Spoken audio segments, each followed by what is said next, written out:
Hello friends. मैं हूं doctor Rajneesh. कैसे हैं आप सब लोग? उम्मीद कर रहा हूं कि बारिश के मज़े ले रहे होंगे। और इस बारिश के मौसम में हम सभी लोगों को अपने स्वास्थ्य का अलग से ध्यान रखना है। और बारिश में जैसे ही ठंड बढ़ती है तभी कुछ जोड़ों में भी दर्द आता है। उसके लिए भी आप सब लोग अपने स्वास्थ्य का ध्यान रखें, ठंडी चीज़ों से परहेज़ करें, बाहर के खाने से परहेज़ करें। और फ्रेंड्स, आज हम लोग बात करने वाले हैं जो हमारे यूट्यूब चैनल पे कुछ क्वेश्चंस आए हुए हैं उसको लेके। सो एक हमारे मित्र हैं गोविंद सिंह जी। उन्होंने भेजा है बक्सर बिहार से। सर, मुझे दोनों कूल्हा में दर्द है और डॉक्टर बता रहे हैं कि एंकाइलोजिंग स्पॉन्डिलाइटिस है एंड आर्थराइटिस गठिया है और स्मॉल जॉइंट पेन है 1 साल से। ठीक नहीं हो रहा है सर, मैं क्या करूं?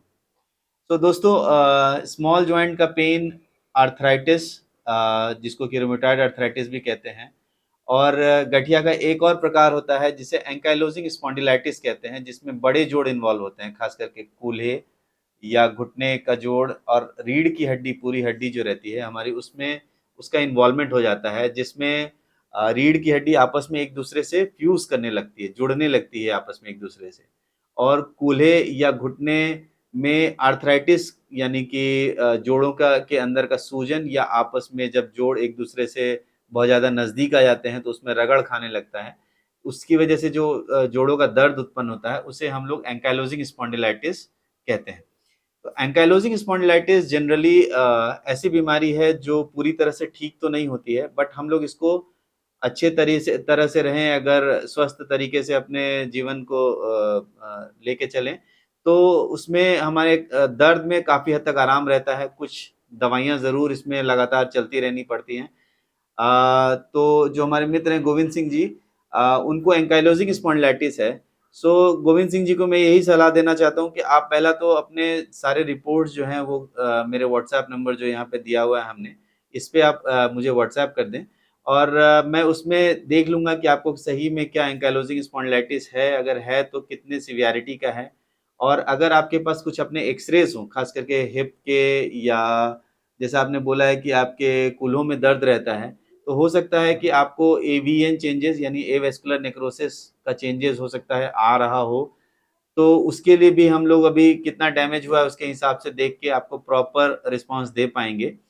तो आपने जितने भी एक्स-रेज़, ब्लड टेस्ट या HLA-B27 का अगर आपका टेस्ट हुआ हो, तो उन सब का रिपोर्ट्स मुझे व्हाट्सएप करें, मेरे इस नंबर पे जो यहाँ पे दिया हुआ है। और हम लोग आपको जल्दी रिस्पॉन्ड करेंगे उसको देख कर के, कि उसमें क्या बेहतर आप कर सकते हैं और किस तरह से आपको आराम हो सकता है। मेरा नाम रोहन है और मैं बोकारो से हूँ। मेरे दोनों एल्बो में दर्द रहता है और मैं 35 साल का हूँ। दोस्तों, जैसा मैंने अपने पिछले वीडियोज़ में भी बताया है, एल्बो पेन बहुत ही कॉमन है, ख़ास करके यंग एज में। तो एल्बो में जो पेन होता है 2 या 3 जगह पे कॉमनली होता है, या अगर हमारे इस पोर्शन में हो रहा है, जो हमारे एल्बो के ऊपर वाले पोर्शन, जहाँ थंब है जिस साइड में, उस साइड में अगर पेन हो रहा है, तो इसको हम लोग टेनिस एल्बो या लैटरल एपिकॉन्डिलाइटिस कहते हैं।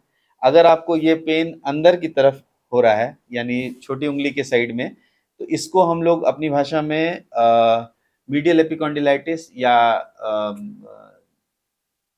गोल्फर्स एल्बो कहते हैं। और या फिर पेन आपको एल्बो के इस पोर्शन पे, जो हमारा निकला हुआ पोर्शन है ओलेकैनोन का, इसमें हो सकता है। इसको हम लोग गोल्फर्स एल्बो कहते हैं, सॉरी, स्टूडेंट्स एल्बो कहते हैं। इन तीनों में से आपका किस प्रकार का दर्द है रोहन, वो हम लोगों को एक बारी देखना पड़ेगा। अगर आप अपना एक शॉर्ट वीडियो बना के मुझे व्हाट्सएप कर दें, जो मैंने यहाँ पे जो नंबर दिया हुआ है उस पे, तो हम आपको और बेहतर तरीके से बता पाएंगे कि पेन किस वजह से हो रहा है, क्या इन तीनों में से कोई पेन है या कोई और पेन हो रहा है। इसमें कई प्रकार के पेन और भी होते हैं, जो हम अगर आप मैं आपका वीडियो भी एटलीस्ट देख सकूं, तो ज़रूरी, अगर कुछ जांच अगर आपने करवाया होगा कहीं पे, वो भी कुछ अगर हो तो व्हाट्सएप कर दें मुझे। उसके हिसाब से देख के मैं आपको प्रॉपर रिस्पॉन्स एक दे सकूंगा। चलते हैं आगे हम लोग। हमारे एक और मित्र हैं, उनका मैसेज है। सर, मेरा नाम दीपक है, मैं टाटा से हूँ। मेरे बाएं घुटने से आवाज़ आ रही है, क्या करना होगा? तो फ्रेंड्स, घुटनों में आवाज़ आना ये एक बहुत ही कॉमन समस्या है ना?